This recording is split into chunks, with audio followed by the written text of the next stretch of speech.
नमस्कार আমি জ্যোতিষ সম্রাট বিনয় শাস্ত্রী। আমার প্রত্যেকটা ভিডিও অতি সাধারণভাবে বোধগম্য হয়, এইভাবেই আমি ভিডিও তৈরি করি। এই ভিডিওগুলো দেখলে সাধারণ মানুষের জ্যোতিষ সম্বন্ধে অনেক জ্ঞান অর্জন করতে পারবেন। এখানে আমি বেশি ডেপথে যাই না, কারণ বিভিন্নভাবে যদি আমি ডেপথে চলে যাই তাহলে সেটা সাধারণ মানুষের বোধগম্য হবে না।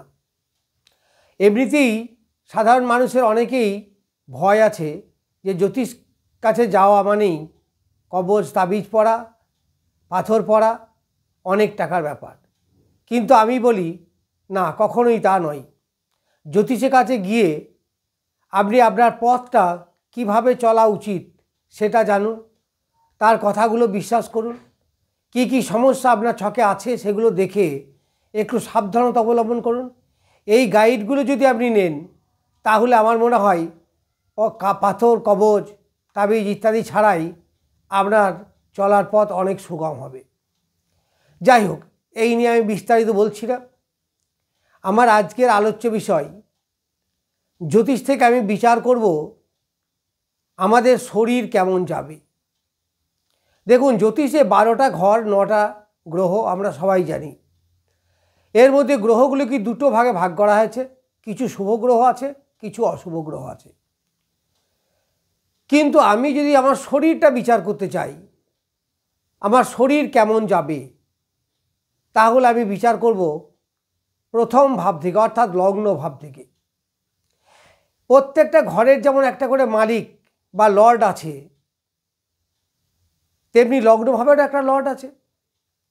এই লগ্ন থেকে আমরা পরিষ্কারভাবে জানতে পারবো আমাদের সারা জীবন শরীর কেমন যাবে। দেখুন, অনেকেই নানা রকম রোগে ভোগে, জন্ম থেকেই নানা রকম রোগ, শরীর ভালো যায় না, তার সব কিছু আছে কিন্তু শরীর ভালো যায় না। এই শরীর কি করে ভালো যাবে সেই বিষয়ে আলোচনা করতে গেলে একটু মনের ব্যাপারটাও আলোচনা করতে হয়।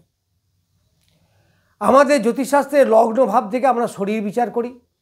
এই লগ্ন ভাবে যে গ্রহটি লগ্ন লর্ড, সেই গ্রহটি যদি আপনার ছকে বলবান হয়, ধরা যাক মেষ লগ্ন, তাহলে মেষ লগ্নের অধিপতিকে মঙ্গল। এই মঙ্গল যদি বলবান হয়, সে ঘরে যে ঘরেই বসুক না কেন, যদি বলবত্তা তার থাকে তাহলে শরীর নিশ্চিত ভালো যাবে। এই লগ্নপতি, সে যে লগ্নপতি হোক, যদি আপনার কর্কট লগ্ন হয় তাহলে লগ্নপতি হবে চন্দ্র, সিংহ লগ্ন হয় লগ্নপতি হবে রবি, বৃশ্চিক লগ্ন হয় লগ্নপতি মঙ্গল। এই যে লগ্নপতি হোক না কেন, লগ্নপতি শুভ আছে কি না এটা প্রথম দেখতে হবে। তারপরে শরীরের কারক গ্রহকে মঙ্গল এবং রবি।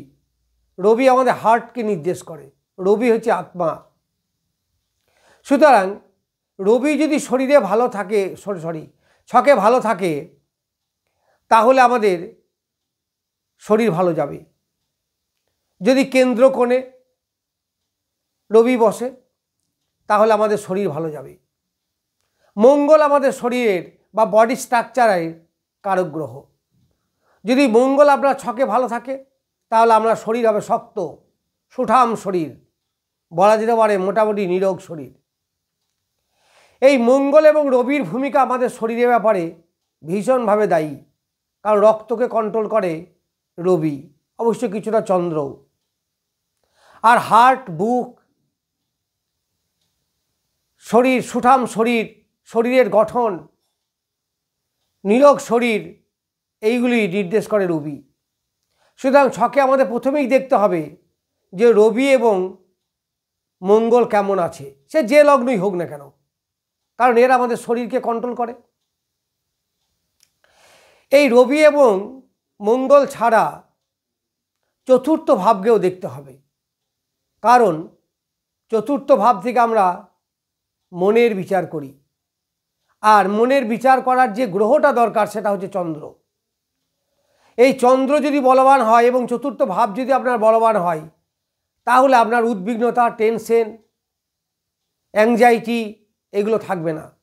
আমরা জানি ডাক্তারিতেও দেখবেন যে টেনশন নানা রোগ নিয়ে আসে, অ্যাংজাইটি নানা রোগ নিয়ে আসে। তাহলে এই চন্দ্র যদি বলবান হয় এবং চতুর্থ ভাব যদি আপনার বলবান হয়, তাহলে কি হবে? আমরা টেনশন, অ্যাংজাইটি এইগুলো থাকবে না। এখন সমস্যা হচ্ছে এই রবি, মঙ্গল বা চন্দ্র এরা যদি কোনো কারণে দূষিত বা অশুভ হয়ে পড়ে, যেমন চন্দ্র যদি শনির সঙ্গে যোগ হয়ে যায়, তাহলে আপনার উদ্বিগ্নতা, টেনশন, নানা রকম মানসিক অস্থিরতা, একটুতেই অনেক কিছু বড় করে দেখা, ফলে নানা রোগের সৃষ্টি হবে। আবার এই মঙ্গল যদি মঙ্গল যদি শনি বা রাহু দ্বারা পীড়িত হয়, তাহলে মঙ্গল অপারেশন, রক্তপাত, দুর্ঘটনা এইগুলো নিয়ে আসবে, শরীরে নানা রকম রক্তঘটিত পীড়া। তারপরে রবি যদি দুর্বল হয়, তাহলে সবই গেল, কারণ রবি হচ্ছে শরীরের মেন গ্রহ। সুতরাং দেখতে হবে যে এই রবি, মঙ্গল, চন্দ্র এরা আপনার ছকে দূষিত বা পীড়িত হয়েছে কিনা। যদি পীড়িত না হয়, এই তিনটের মধ্যে যদি দুটো গ্রহ আপনার ভালো থাকে, তাহলে নিশ্চিত আপনার শরীর ভালো যাবে। এরপর দেবগুরু বৃহস্পতি। আমরা জানি বৃহস্পতি এবং শুক্র নৈসর্গিক শুভ গ্রহ, অর্থাৎ এদের সবটাই মোটামুটি ভালো। এই বৃহস্পতি বা শুক্র যদি লগ্নে দৃষ্টি দেয় বা লগ্নে অবস্থান করে, তাহলেও আপনার শরীর ভালো যাবে। সেই ক্ষেত্রে যদি ওই গ্রহগুলো কিছুটা দুর্বল হয়েও থাকে, তাহলে বৃহস্পতি বা শুক্র আপনাকে অনেক কভার করে দেবে, অনেক রোগ থেকে আপনাকে মুক্ত করে দেবে। কিন্তু এই লগ্নপতি যে গ্রহই হবে, যে লগ্নের যে গ্রহটা হবে, সেই গ্রহ যদি ষষ্ঠ, অষ্টম, দ্বাদশ স্থানে বসে পড়ে, তাহলে কিন্তু শরীর কখনোই শান্তি থাকবে না। কারণ ষষ্ঠ হচ্ছে রোগের বিচার হয়, তাহলে শরীরে নানা রকম রোগ আসবে, এবং সেইখানে যদি শনির কোনো রকম প্রভাব থেকে থাকে, তাহলে রোগটা কেমন হবে? দীর্ঘমেয়াদী রোগ হবে, অর্থাৎ সারা জীবনই সে দেখবেন কম বেশি শরীর নিয়ে ভুগছে।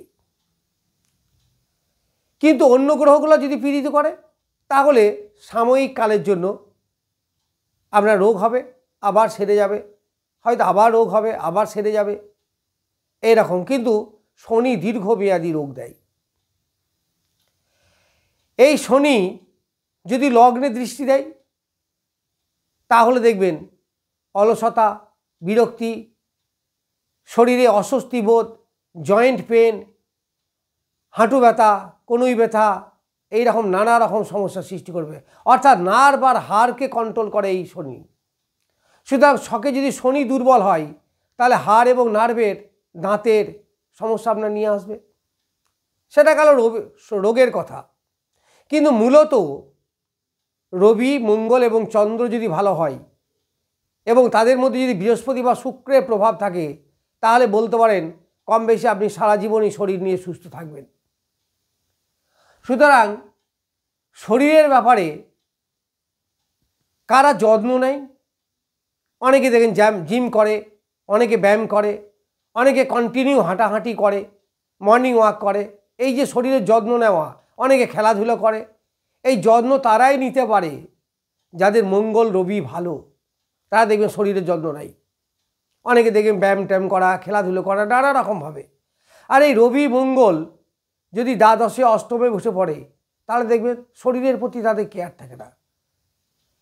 এই শনি যদি ওই অষ্টমে বা দ্বাদশে প্রভাব বিস্তার করে, তাহলে শরীরের প্রতি তার কোনো কেয়ারই নেই। আর কেয়ার না নেওয়ার জন্য নানা রকম রোগের সৃষ্টি হবে। আমরা জানি আমাদের শরীরের মূল অংশ রক্ত, হাড় এবং নার্ভ, এইগুলো সবই দুর্বল হয়ে পড়বে। সুতরাং আমাদের শরীর সুস্থ হবে কিনা লগ্ন এবং তার সঙ্গে রবি, মঙ্গল, চন্দ্র এরাই বলবান কিনা, অন্ততপক্ষে তিনটের মধ্যে দুটো। আর রাহু, কেতু, শনি এদের প্রভাব যদি বর্জন হয়, তাহলে তো সব থেকে ভালো। যাই হোক, এই ব্যাপারে বলতে গেলে অনেক কিছু বলতে হয়, মোটামুটি সংক্ষিপ্ত সাধারণভাবে বোঝাবার জন্য আমি এইটুকু বললাম। নমস্কার, আজ এই পর্যন্তই।